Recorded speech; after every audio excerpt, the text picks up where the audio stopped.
building Hole 19 and how wearables have really changed not only our product, but also our business strategy. And it's more an inspirational talk about our journey of what we went through.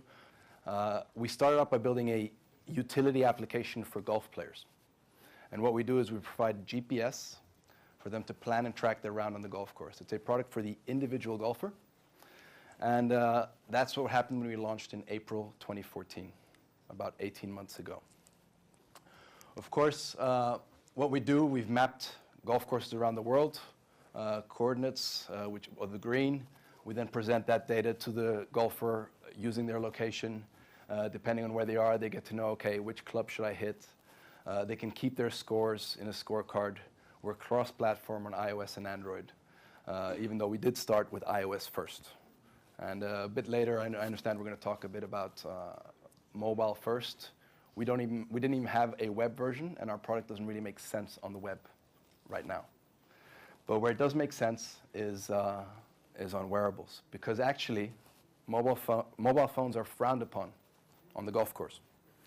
So people don't really like it, and it's a traditional game, and we need to sort of respect certain traditions, even though we are considered bad boys in the industry. We felt, okay, there's a unique opportunity for us here.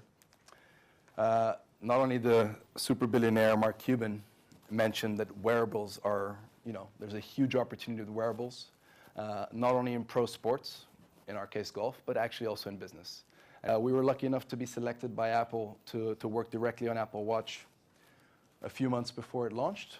Went to Cupertino, worked on it with their engineers.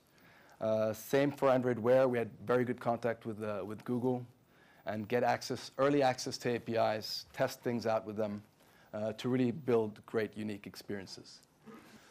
Now, we were one of the few, I don't know if any other Portuguese company was on Apple.com's website.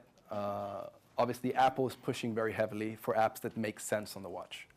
And this is something that when you're building watch apps, is something you really need to consider, is my app really useful for the watch? There's not many great use cases, and I had a discussion earlier today about what kind of apps do you use. And people use it mainly for notifications. I have an Apple Watch. I don't really use app except for Hole 19. Much about mobile apps that make sense on the watch. So you can't just think about porting your mobile experience onto the watch and just presenting. It doesn't really make sense. You need to make sure you leverage all the information, all the data you can get from the wearable device, and contextually have the app make sense for the user.